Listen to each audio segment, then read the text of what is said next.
All right, there we go. So again, thanks everybody for being here. We're going to be reviewing some of our processes involving course selection for the coming school year for our upperclassmen, meaning all of our students who are entering grades 9 through 12, everybody with the exception of the current 7th graders. We try to make this as easy as possible, and realize there are probably going to be some specific questions. If you have questions as we're going along, feel free to go right into the chat, type them out. I will do my best to get back to them. There are also some department leaders in here that can also keep an eye on the chat room as well, and might be able to answer things as quickly as possible, or even quicker than I can. So I appreciate the time we're going to spend. I'm going to not read slides to people and really just try and get through kind of the most important information, and then leave it to any clarification. But if for any of the department leaders or school counselors who are here tonight, if at any point just cut me off or jump in if you have anything you would like to add. Also, if you need the assistance of our ASL interpreters, we have a couple of them here. Just let me know in the chat so I can allow you to pin them, so you'll be able to watch them directly. I think that's probably the easiest way to go about it, because once I sort of turn my attention to the slides, I won't be necessarily keeping an eye on the individual like Hollywood squares of the on my screen of all the different people participating today. So feel free to pin either Angela or Carrie. They're in the participant room as Angela-ASL or ASL Kerry, Kerri. All right, so just to get us, we'll get going. Here are some names that are important. I'm going to not read them all, but these are the individuals who help us drive some of the course selections, and we'll be able to answer any of the questions you may have about specific courses within the disciplines, including recommendations. And that's really the biggest piece of what we're going to talk about tonight is course recommendations for next year, and how we go about helping students make decisions for what courses they're going to take. Admittedly, for students in grade 11 going into grade 12, there are some things that are a little different than have been in the past because there may be some more freedom. And for students in grades 8 going into 9 or 9 going into 10, there's certainly some more opportunities in courses than they saw when they were moving up from grade 7 to 8. And sometimes, though we have a program of studies, though we have course descriptions, actually getting to the department leaders and saying, what is it that this class reviews or doesn't cover, or what the differences in the levels is really helpful for to get some of these names, and most of them are here tonight. And in addition to Ms. Tagliatella, Ms. Smutak, who is our department leader for student services, can also answer some of the questions that might come up for some of the courses that are more specific regarding to special education. We have 3 counselors. Just to introduce, I think I saw Miss Toto here tonight. She can wave or say hi or unmute. Hi, I'm here. I know Miss Toto's here. I know Mr. Capolino indicated that he had a conflict tonight. Miss Smith will actually be, she handles the top of the alphabet for most of the students. She will be going out on maternity leave in the next couple of weeks. But we do have a very capable sub that will be in for her that has a lot of experience and actually just relocated to the area. So we are in really great shape there. She's been in a few days already and is gearing up to start here on the 27th. Ms. Smith, we expect will be out next week, will probably be her last week with us. So there'll be a few days where we won't have Ms. Smith's caseload necessarily specifically covered, but I think we're going to be in very good hands. And both Ms. Toto and Mr. Coppolino have been through this process, not just here, but in other schools. And they are really your students' primary go-to as far as the course selection process goes. They will be the person that will sit down and individually speak with each student on their caseload prior to putting things in to the system. And as we met with the classes last week, one of the things Ms. Toto was really explicit about saying to the students was making sure that they show up not next week, but the week after, prepared and having actually gone through some of their courses with either their parents, their teachers, their counselor, or a combination of all three. Note, we did not say with their best friend, because we'll come back to that in a couple of minutes, because that always becomes a little bit of a challenge. As far as where this starts to become, different, especially for those of you who are in grade 8 rising to grade 9, we are talking about graduation requirements. So there are certain things that every student needs to make sure he or she registers for or has by the end of their time in Uxbridge. We realize that sometimes there are some mitigating circumstances. There are sometimes some challenges that come up with meeting some of the graduation requirements. But the idea is that our students have both credits and courses that they need to achieve before they can get a diploma. This is nothing to do with MCAS. This is just the program of studies that students are required to take. And it starts in grade 9. Now, there are some questions sometimes around courses that are taken in grade 8 and whether they count. And in some cases, some colleges will accept for example, the world language class, or say an intro to graphic design, or an intro to art, or a music course. But as far as the English, math, and core sciences, those start in grade 9 without really any exception. Ms. Toto, I don't know if there's anything else we need to really add on that. No, that covered the most of it. Yep. The other piece that, is not necessarily different for students as they move into high school level courses, but we offer courses essentially at 2 levels, or 3 levels: college prep, honors, and AP. One of the things we talk about with our students is about balance. Some students are absolutely fine with taking multiple honors level and AP classes, and that's really right in their wheelhouse academically. I was one of those students when I was in school. My brother was the kind of kid who was fine when he took honors math, but keep him away from an honors English class. And so we have our students have these conversations with their teachers and their counselor around what they think is best. Now, one of the things that comes up, and we talked about this with our students the other day when we met with them, is that sometimes students are getting recommendations from teachers that are only in that department. So, a math teacher is making their recommendation for what they think is best for that student in math, and they don't necessarily see the whole picture of all 5 or 6 courses that a student may take. And that's where we ask the counselor, the parent, and the student to get involved, because the reality is, if a student is recommended for 5 honors classes and feels like that's too much, sometimes they just blindly say okay and move into those courses. And then we get to September, October, and it's too much.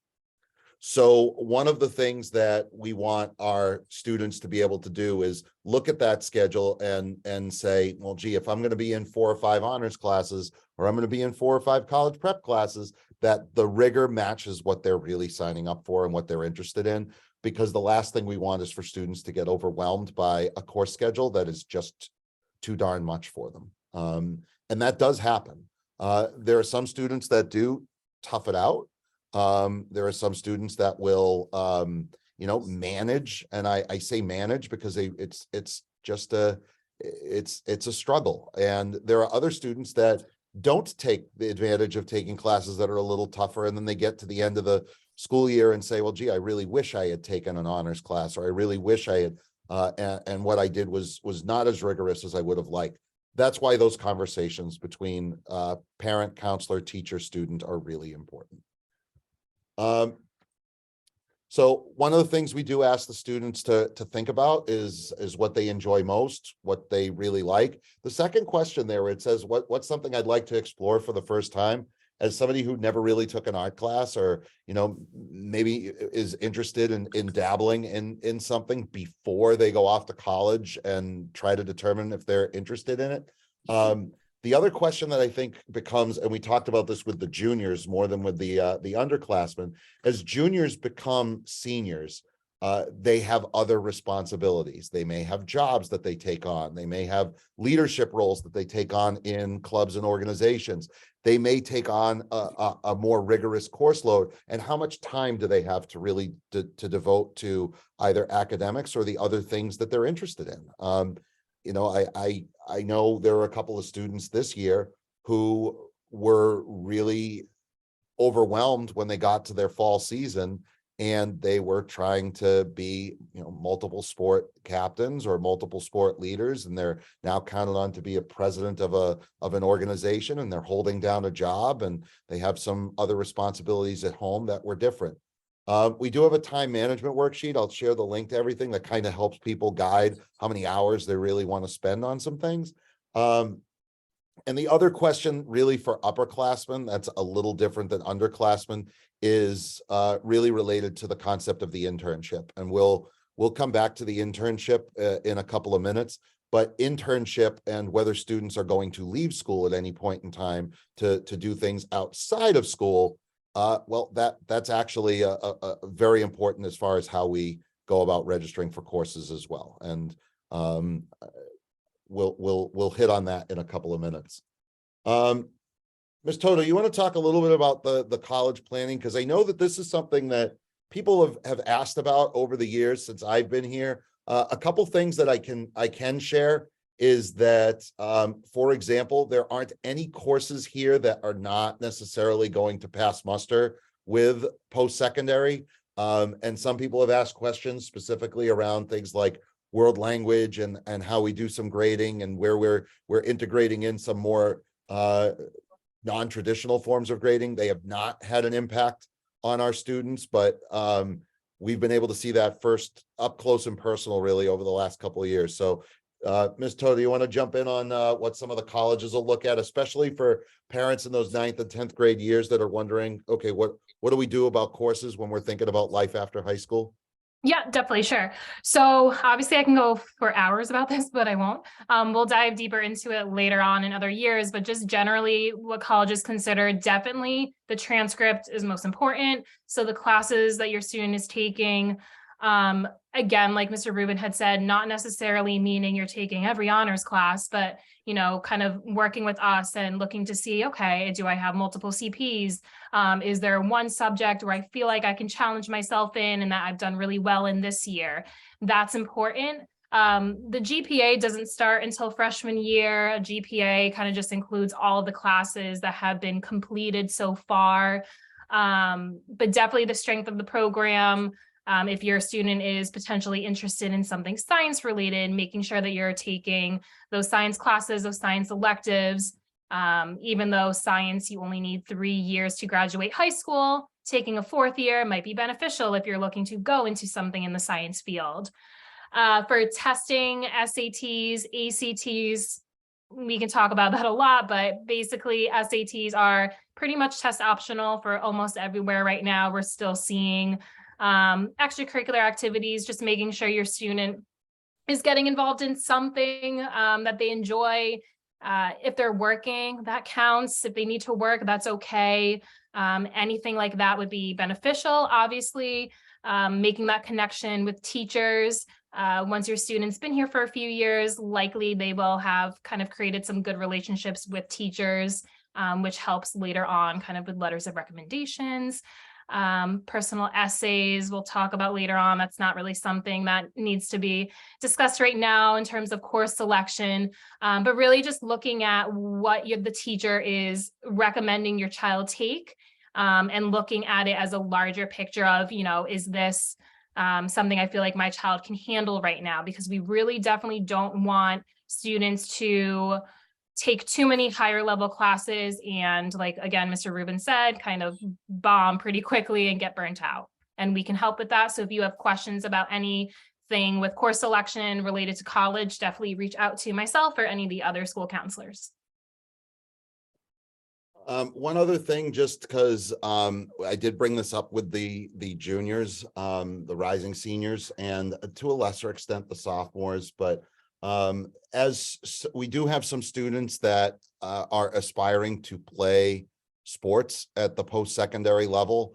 The courses and the subjects that students take does have an impact on what's called NCAA clearinghouse. We do not have any classes right now that are really in the category of not approved for NCAA purposes. We've really done a lot of work over the last 4 or 5 years, making sure that the NCAA courses and our courses are completely aligned so that a student does not run into a challenge when they apply to college and want to attempt to play a sport or are recruited. So if you have specific questions about that, if that's in your child's post-secondary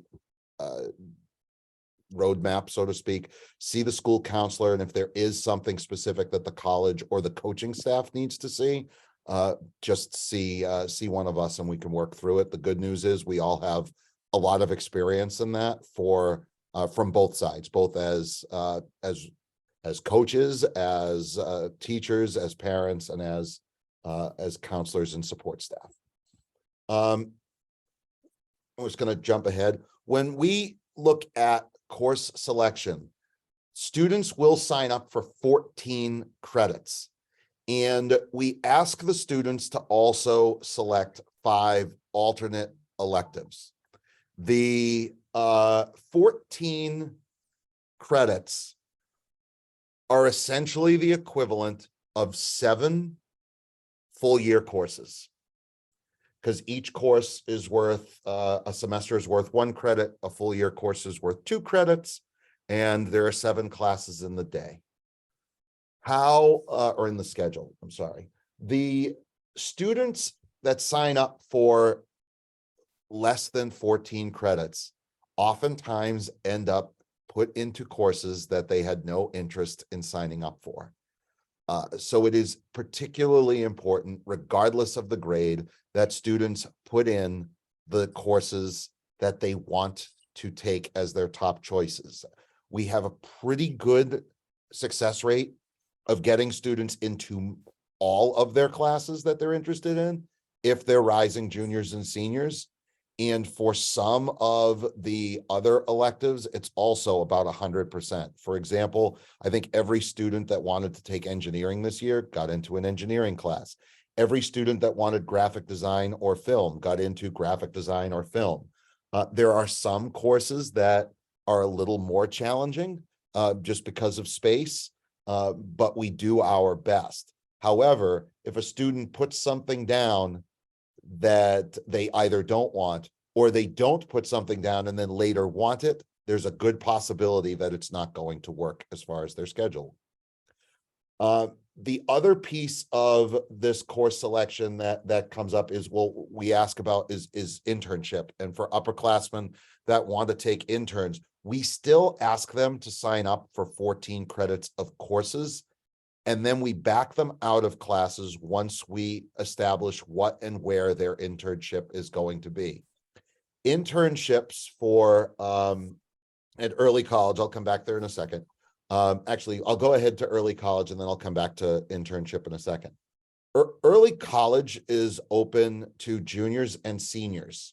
The prerequisite for those courses right now is a 2.7 overall high school GPA.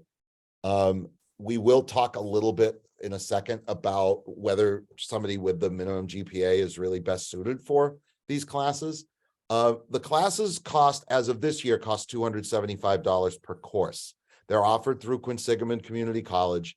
They're taken online through a professor that is at the college level, with the exception next year of a class we're going to offer here in economics that will be taught by one of our own people, who's been hired or deputized, for lack of a better word, as a adjunct professor at the college. What happens if a student passes an early college class is they earn 3 credits on a transcript that is transferable as college credit that we have not yet seen a place that hasn't accepted them, because these classes are the equivalent of a freshman college experience.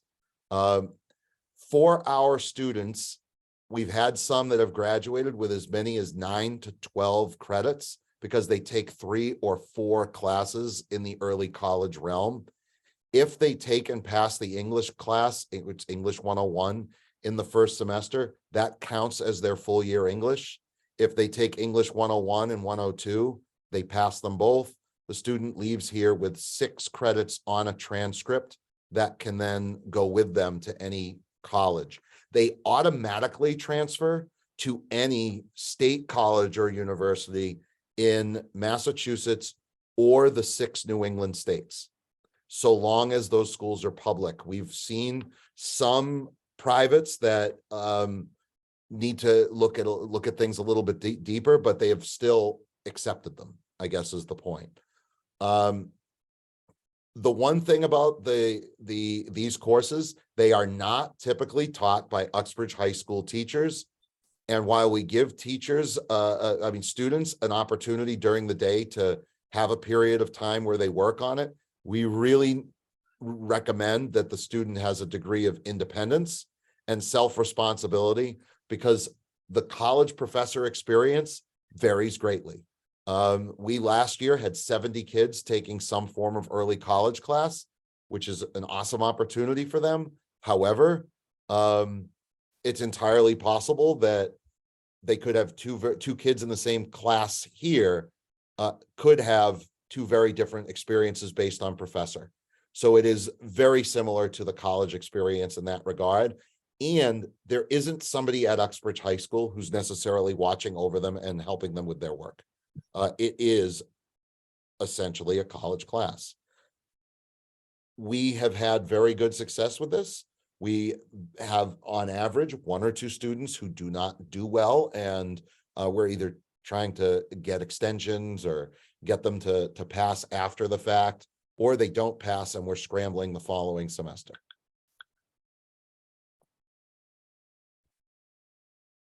Just slide here. The courses that we've typically offered are English 101 and 102. We've also offered Intro to Psych. We have not had a group that has taken topics in mathematics yet, but we have had a group that has taken the economics class. That typically comes after the English class. The English is a prerequisite for it. And then there's another class that we've offered, but we haven't had enough registrations. It's called First Year Experience. It is sort of, the way I describe it is it's sort of the adulting class, how to be a college student or how to be a young adult after the structure of high school goes away. As we look at our programs, one of the things that our students will go through, regardless of what grade they're in, is we really focus in on skills. And we want students to be able to articulate what they can do, how they learn, and what skills they have. And that's where our career pathways come in. I'm not going to go through all of the different pathways. I'm going to share out the slides afterwards. And there's some videos embedded. But basically, as students get enrolled in one of our career pathways, and we have 4 of them, they are connected to industry. It provides them with a structure for study in terms of their electives, and it has a component of both the academics, the technical, and there at the end a culminating experience that's either a project or an internship. I know Mr. Smutak is here right now, and And one of the things that we do in our engineering program is our engineering program, every student gets OSHA certified, which is something that's recognized when they leave for work. Most of them, Mike, I don't know if you're on and want to jump in, Mr. Smutak. I know a lot of our students get what's called MACWIC certified, MACWIC 1, some of them even MACWIC 2, which is a manufacturing certification. In tech ed, in graphic design, our students get something called an Adobe certification. And Adobe is a graphic design and film program that is industry standard. So all of these leads to future job placements, job opportunities while they're still here. Ideally connects their internship when they're seniors to the work they complete in the pathway. All of our 8th graders went through a exploratory in the pathways this year, with the idea that this will help connect them to things that they're interested in. Again, a lot of benefits. Students have choice. They can onboard and offboard themselves if they decide they want to try engineering in grade 9, and it turns out that engineering in grade 9 is not what they expected it would be. They're not married to it for life. They can make some adjustments, but again, it's a conversation with their counselors. If a student is electing to go into a pathway, whether it's biomed, business, media, or engineering, they are pretty much guaranteed to get into their course electives, because we want to make sure that those needs are met. I don't know if there's anything else I could really say about them that isn't out there already. I'm not going to jump through the video. Just real quick, again, I have these flow charts on the website. You'll see that there are some prerequisite classes. They lead to some advanced courses. This is the engineering pathway. This is the biomedical pathway, and you'll see that it ends for our students by the time they get to year 3 or 4, ideally in some sort of capstone or internship experience. When students are in digital media, they take digital photo, they take intro to film, they take graphic design, and it eventually leads to an advanced courses. And some of these students do these do their internships right here at the school. They don't have to worry about transportation or going off to a job site. For other students, the internship is important, that it's not here. If there are any questions whatsoever about any of the pathways, there's some information on the website. I think Mr. Smutak just put something in the chat about reaching out to him about any of the pathways. Ms. Larkin, who is our science department leader, can answer questions about biomed, as can a couple of the teachers there. And there are a lot of opportunities there for students. And what we saw this year was about, Jamie, what'd you say, about 50 to 60 kids are in an internship right now? Oh yeah, definitely. Yep.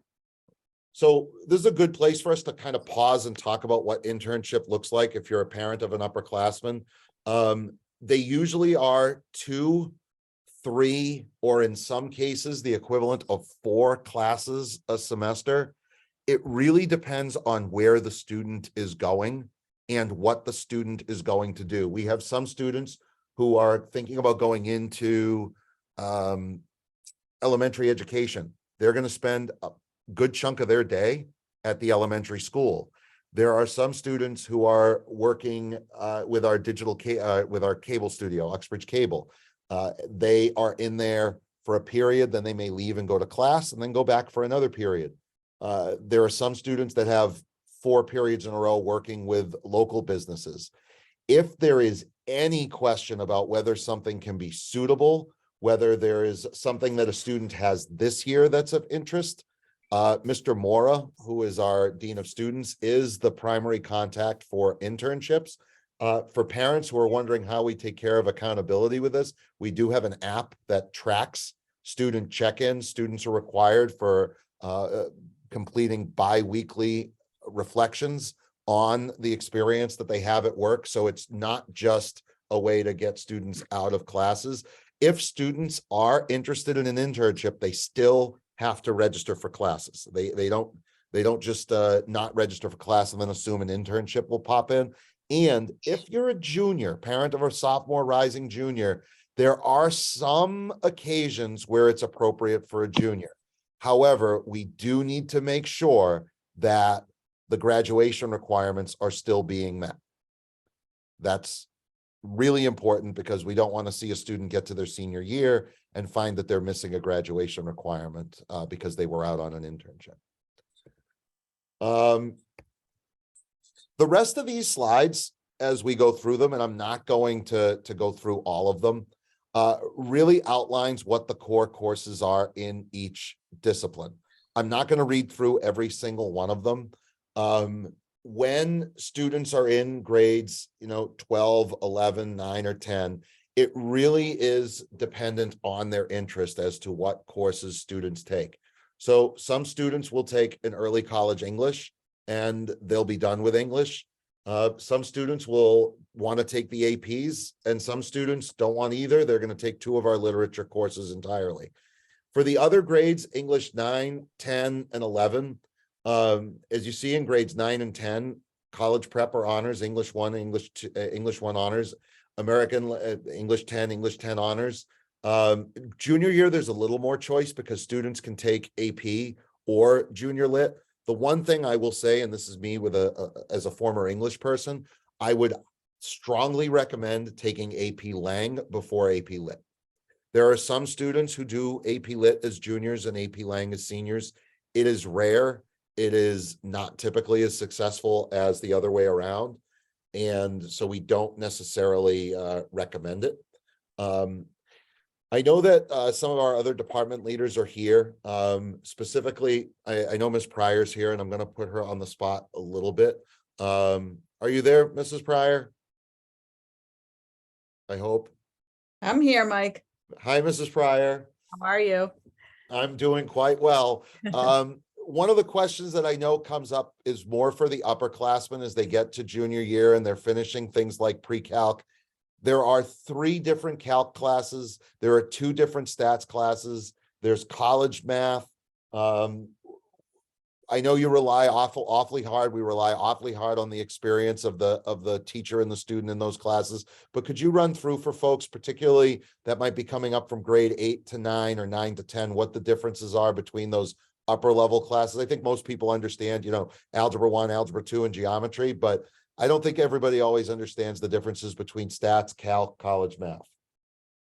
So once you complete your prerequisites up through algebra 2, depending on what your grades and what your intent is after high school, we determine whether you should go to pre-calculus or intro to college math. Intro to college math is kind of our bridge between the students who struggled in algebra 2 and pre-calculus or statistics.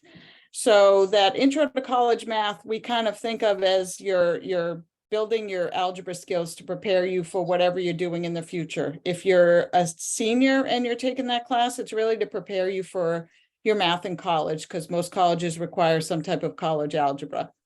After you get through the pre-calcs, you're looking to do either calculus, AP calculus, Calc 2, statistics, AP statistics, any of those you could do a combination of. A lot of our seniors opt to take one of our APs, for example, AP calculus and college prep statistics, or they choose to take college prep statistics and AP Calc 2. Our juniors this year most of them are just taking one AP course, but they could also take CP calculus and CP statistics. They are free to double up on any of those if they're math kids going into any math fields. A lot of the colleges now are requiring some form of statistics, so we're kind of encouraging a lot of our kids who are going on to make sure that they get some kind of statistics under their belt. If you have any questions, feel free to ask. So, Mrs. Pryor, one question that just popped in is the difference Yep. between AB and BC calculus. And AB calculus is typically the first calc class that students will take. And Ms. Pryor, you can correct me if I'm wrong. BC calculus gets into sequences and series and some 3-dimensional calculus, correct? Correct. And Taylor polynomials and things like that. It's more like it's geared towards a Calc 2 and Calc 3 in college. And AB is sort of that traditional culminating calculus course for high school students. Correct.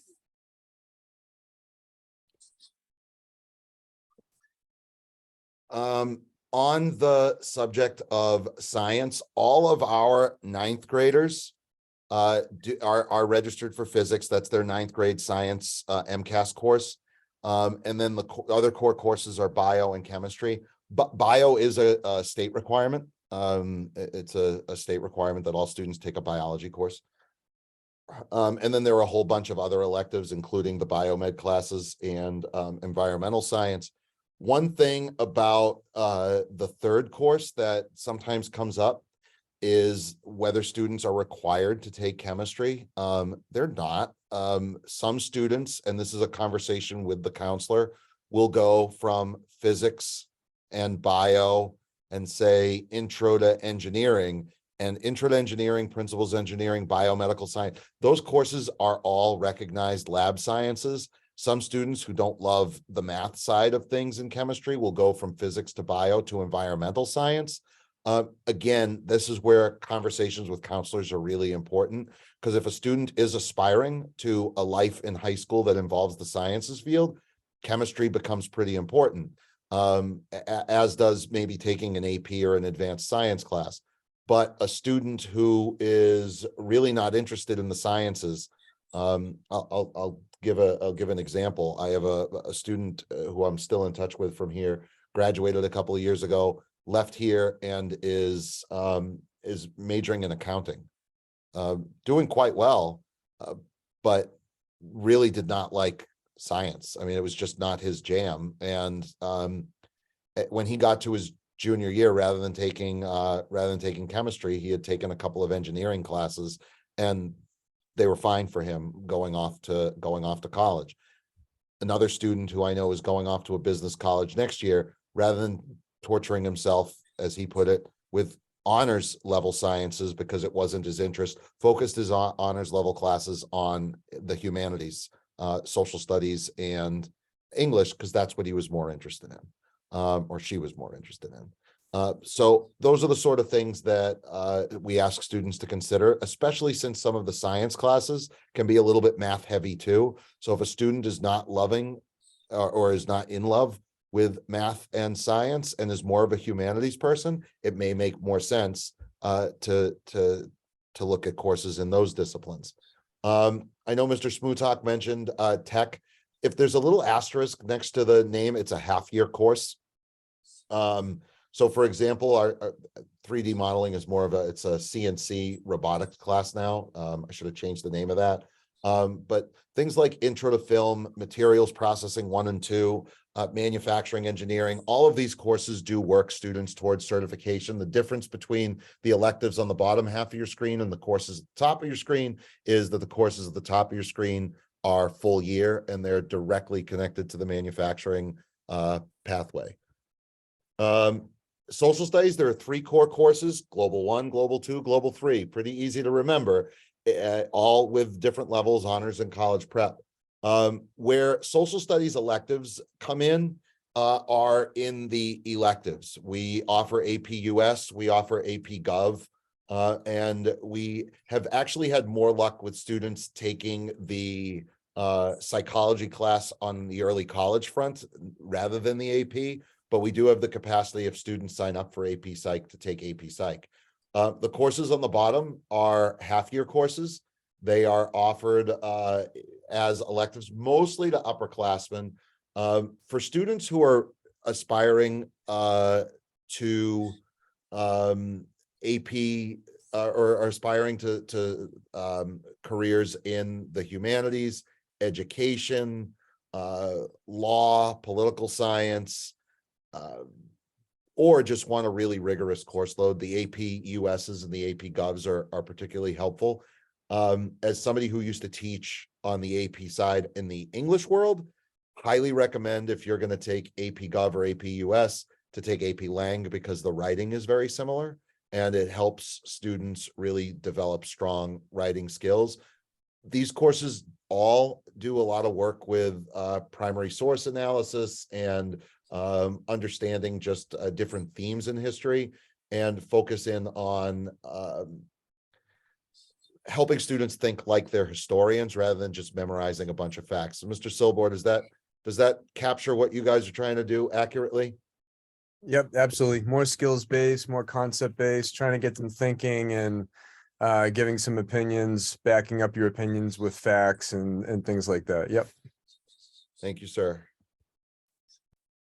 World language, I know Miss Gaudet, I think Miss Hendricks is here also.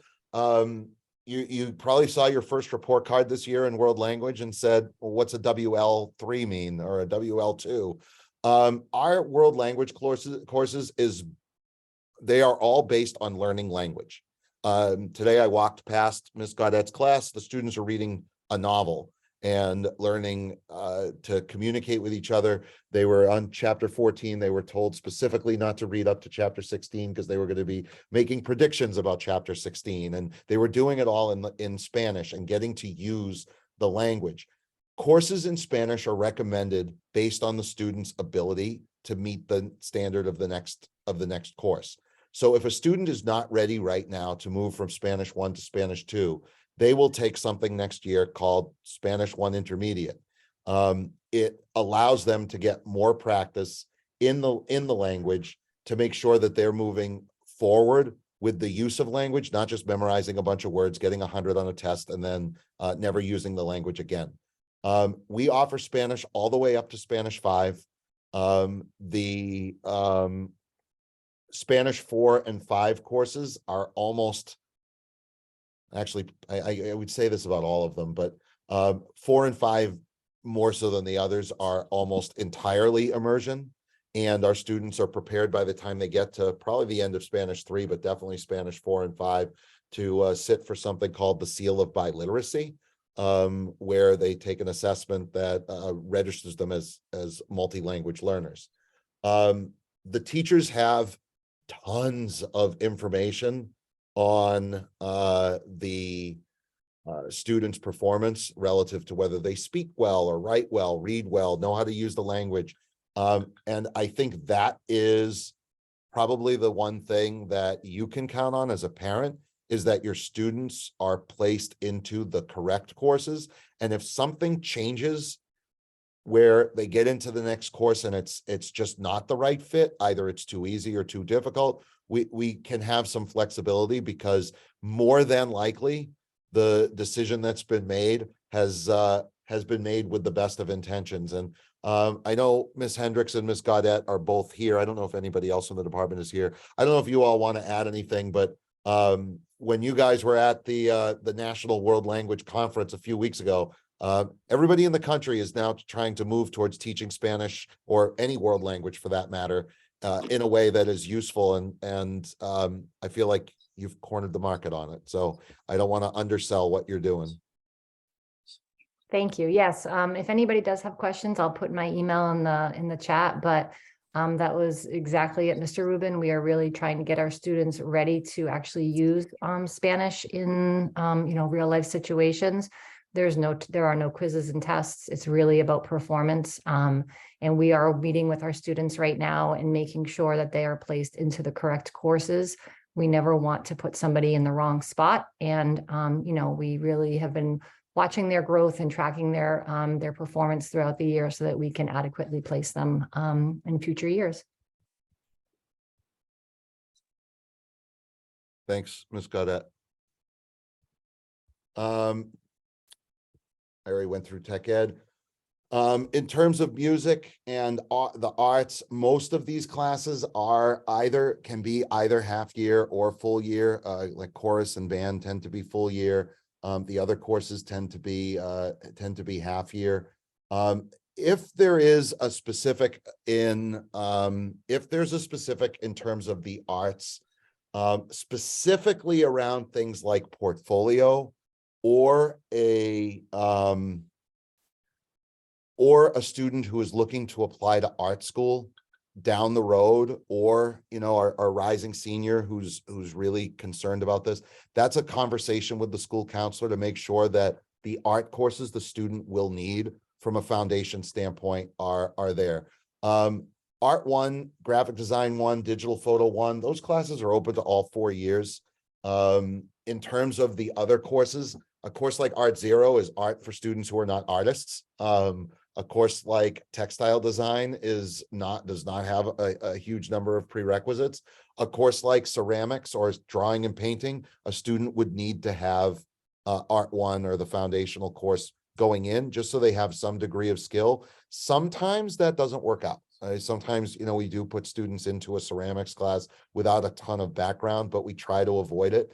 The one course in there that I think is particularly important are those portfolio classes. If a student needs those portfolio classes because there's a college that is going to require, I'm married to an interior designer, so this is a personal a personal item for me. When she had to apply, she had to have a portfolio ready to go. So if that's a case, make sure you've spoken to the counselors, and we can make sure that we pair the student with the right art teacher who can guide them. For example, Ms. Strupa is more of our wet arts type person. She does a lot of ceramics and painting. Mr. Barros is more of a tech art person, digital and graphic design, and Ms. Munley is somewhere in the middle. She does drawing, but she also can do sculpture and painting. Last few electives tied to our business pathway involve family and consumer science, foods, nutrition, child development. One interesting tidbit about child development and possibly next year, the entrepreneurship class, those are also tied to credit at QCC. So if students take them and they're thinking about going into the education field, the child development class is there for them. And then in terms of wellness, you can see that there's a bunch of different courses that are offered depending on the grade that students are in. For courses like grade 9 health and wellness, that's sometimes there's a grade 9 student for whom the grade 9 wellness class just doesn't fit. And so we do have to look at maybe a grade 10 or 11 phys ed class. It's rare.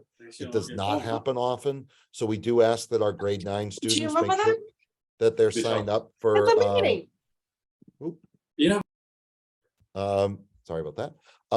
And as far as the other courses that are there, a couple of them are limited to grades 11 and 12 students, but something like stress management, for example, there are occasionally students in the underclasses that they're recommended or are placed into a course like that. So again, lot of options. They're all half year. Some of these classes are repeated for credit. So a student may take team sports in 10th grade and then take team sports again in 11. The one course I do want to highlight on that list that's a little bit different, for lack of a better word, is unified PE, which combines some of our students from our most compromised populations and have some pretty profound disabilities with students who are not disabled, and they work together on a bunch of activities and sporting events and athletic activities that can be done for all kids.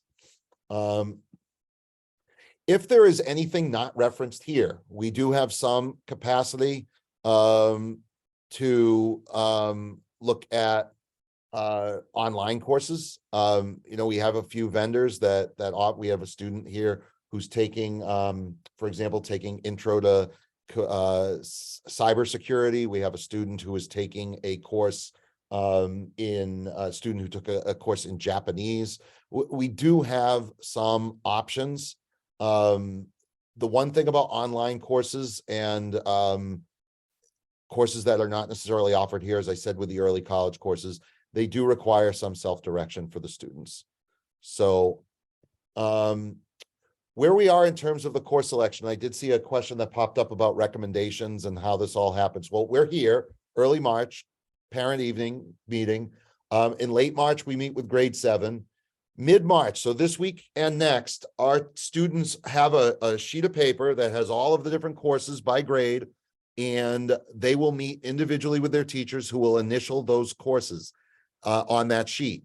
The teachers are also putting something into iPass that when the students meet with their counselors in a couple of weeks' time, not next week, but the week after, ideally, the course that the student puts down on their course selection matches what's on the sheet, matches what's in the teacher's queue for the recommendation. And then after they enter courses into the database, we do make them viewable for parents to see on the parent portal. You're going to have to bear with me on that because it's a new process from a programming standpoint, and I'm still learning it. But ideally, by the first week of April, parents will be able to view and students will be able to view what is in the system. What we have the backup for, the course selection sheet for, is human error. Sometimes kids input things. We had a kid last year, a grade 8 student, who was showing up to a grade 12 English for 3 days before he realized he was in the wrong English class. And it was, instead of inputting course number 011, which was, he inputted 041. Well, 041's the senior English and 011's the freshman English. So that happens. We use that to back things up. Then there's always the question about, well, what if the teacher recommends something and I don't agree with it?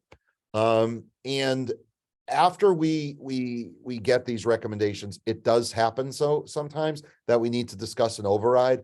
The counselor and administration, either me or Mr. Bertrand, will be on top of that with you. So again, if right now, if you're looking for course recommendations, you'd be able to see them by looking at the sheet that the student has, because they'd be initialed on the sheet, ideally by the end of next week. After that, we'll take the course selections and the recommendations and make sure they're viewable on iPass. They're not viewable on iPass now because they're not all done. After we've done the process of, here's what students have signed up for, here are the recommendations, we'll then make a decision on what courses will or won't run. Sometimes there are courses that we just can't run because not enough students signed up for them. Sometimes there are courses that we have a really tight number and we just need to recruit a couple more students in. But that's when we'll have conversations with individual students again, depending on what's running or not. We've had really good luck here, and we're I don't want to say we're positioned well for next year, but I think we're in pretty good shape with being able to run the things that we need to run. If a student is trying to get into a course, and this is more in the lines of classes that are not a student's not doing well with, I'm going to use the example of a student is in Algebra 1, they're not passing Algebra 1 and wants to take geometry. The teacher is going to recommend right now, if they haven't been passing Algebra 1, that they retake Algebra 1. If a student satisfies the prerequisite in June, they will, the counselor will be on top of that and will make the adjustment. The same thing happens for sometimes courses that students do well with. In the third and fourth quarter, things sometimes click and they weren't recommended for an honors class, but they think, you know what, now I think I'm ready for it. We may have those conversations in June, but typically what we really want to make sure is that the courses students are selecting now are the things they actually want to take. And that's what we really emphasize to them, was don't just put something down because you think your friend, your best friend, your boyfriend, your girlfriend, you think a certain teacher is going to be teaching something, because if things fall apart and it's not the case, we might not be able to change the schedule. And then sometimes students are not too happy about it. If there's a question about a specific course recommendation or a discrepancy between, I think I want honors and I'm in college prep, or vice versa, go to the teacher. Go to the student's current year teacher to ask that question. If there's a question about a specific course, I just saw a question that popped up about the difference between Intro to College Math and Pre-Calc.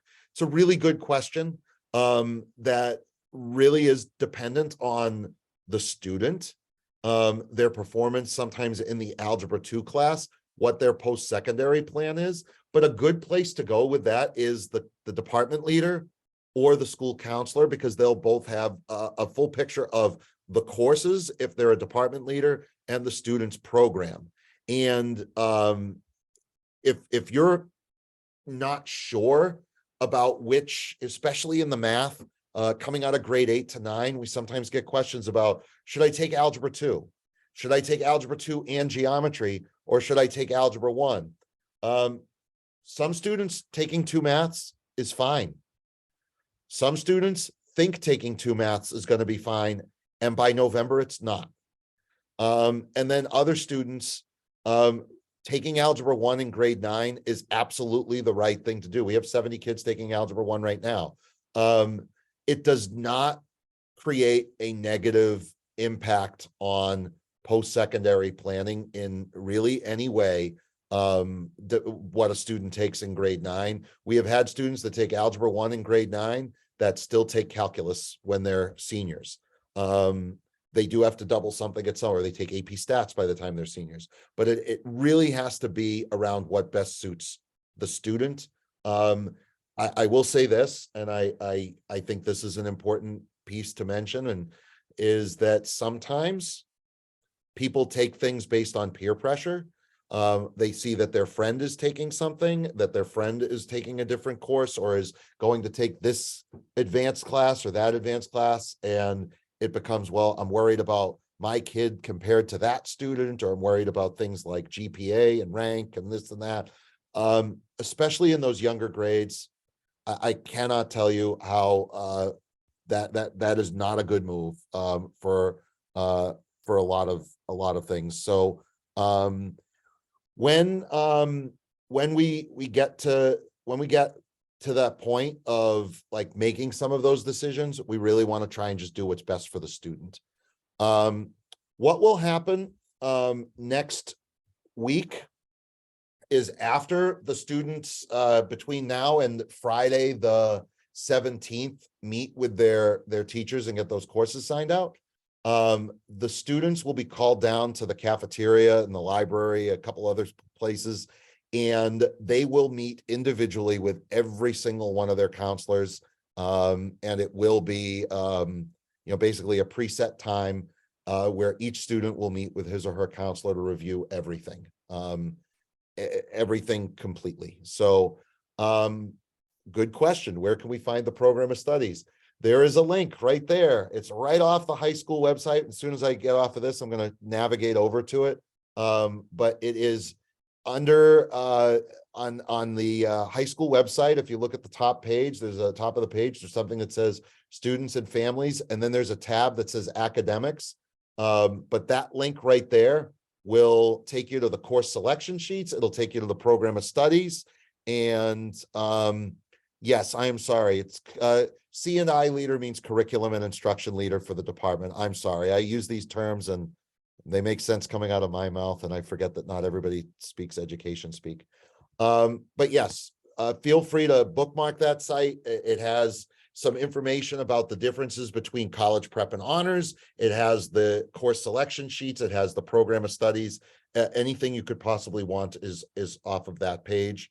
And I'll be sending out these links via email as well as the video version of this presentation.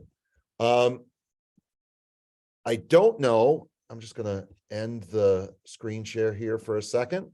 What I don't know is if anybody from the army of department leaders who are here, if they have anything they want to add, or if there's anything in the chat, just while I'm waiting on them to see if they want to jump in with anything, I'm going to go back through the chat to see if there's anything we did not answer.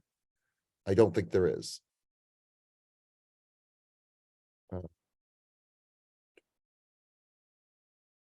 Oh, there is one. Why college? So the early college classes are not paid for by the school because they are essentially extra.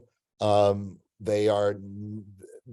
It did come up at one point at the school committee level several years ago, and the decision was that the taxpayers or the operating budget was not going to fund student post-secondary study in terms of college courses.